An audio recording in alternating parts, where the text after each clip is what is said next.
책에서는 이렇게 표현해요. 영원한, 세 번째 줄 보시면 영원한 심판의 장기적인 보류다. 그래서 노아의 홍수, 뭐 아시리아와의 바벨론 침략, 그리고 지금 우리가 사는 시대에 예수님의 재림, 노아의 홍수나 아시리아 바벨론 침략, 이런 구약에 나오는 이야기들은 전부 다 영원한 심판이 어떻게 이루어질 거에 대한 모형입니다. 모형, 뭐 그림자 이렇게도 표현하고, 예수님이 다시 오시는 그 순간에 어떤 진짜 영원한 심판이 임하는 건데, 그때까지 하나님은 이것을 보류하고 계시다라고 하는 거죠.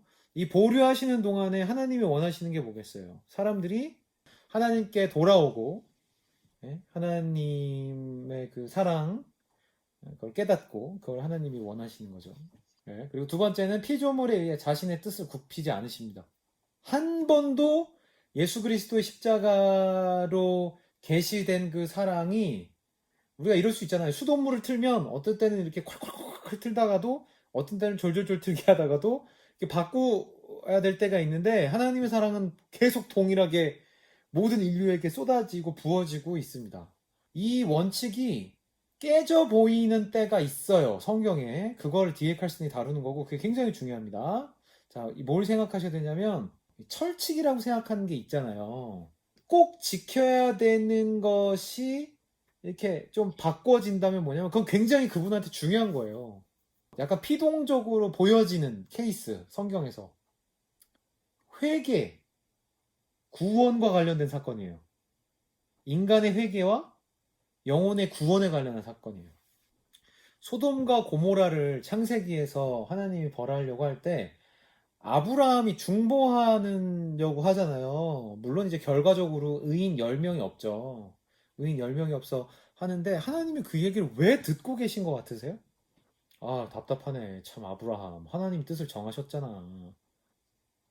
그쵸, 요나 선지자. 니누에가 어느 나라에 속한 도시인지 아세요?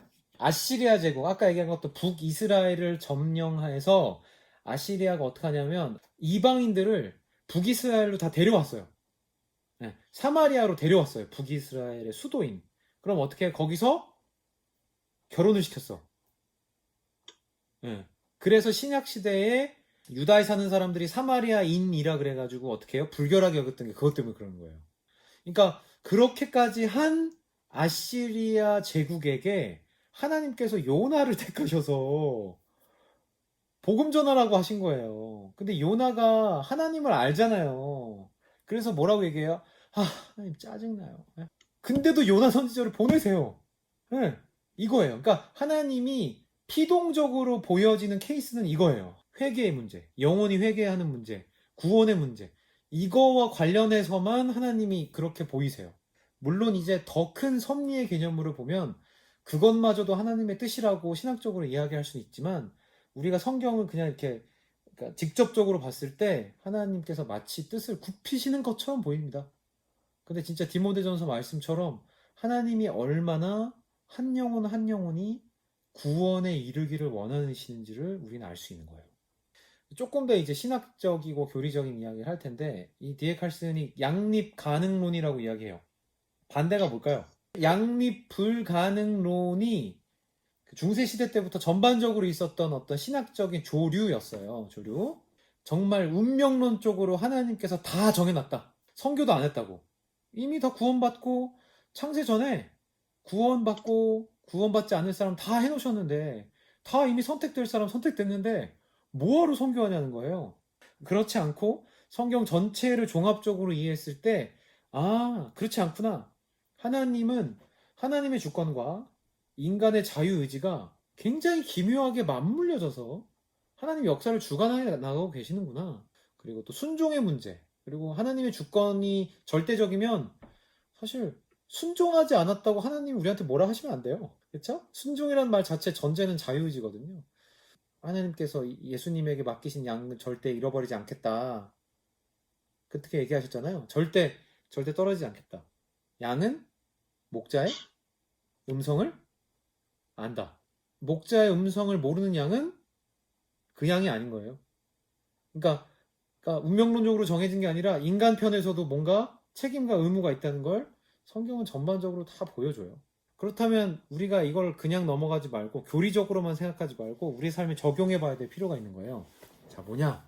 자, 그러면 하나님의 주권이 이렇게 있고 우리의 이렇게 책임이나 자유의지가 있다면 하나님이 우리의 개인의 삶의 역사와 여러분들 스토리가 있잖아요, 다. 그 스토리를 끌고 가시고 그 다음에 그 우리의 인간의 역사, 대한민국, 전 세계 모든 걸 하나님의 주권과 통치로 이끌어 가시는 하나님이 가장 관심 있는 게 우리를 구원해내시고 우리를 사랑하시는 거라면 이건 사실 게임 끝 아닙니까? 왜냐면 보세요. 여러분들이 뭐 사업을 하다가 실패를 해요. 좌절하죠.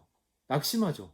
근데 이게 있단 말이야. 하나님의 주권이 내가 지금 내 짧은 관점으로 내 요 시간 안에는 내가 실패한 것 같아도 하나님의 주권이 여전히 이걸 끌고 가고 계신다니까요. 나를 사랑한다라고 수돗물이라고보다 막 폭포수처럼 막 나야가라처럼 계속 쏟아지고 있는 거예요. 우리가 낙심하죠. 그리고 그렇게 며칠 몇 날을 보낼 수 있죠. 그때 막 흔들리고 막 쓰러지고 할 수 있죠. 하지만 하나님이 그렇게 주권적으로 끌고 가신다라고 하는 그게 진짜 우리한테 실제가 되면 다시 우리는 뭐예요? 일어날 수 있는 거야. 왜? 하나님이 날 그렇게 사랑하니까. 창세 전부터 날 그렇게 사랑하셨잖아요.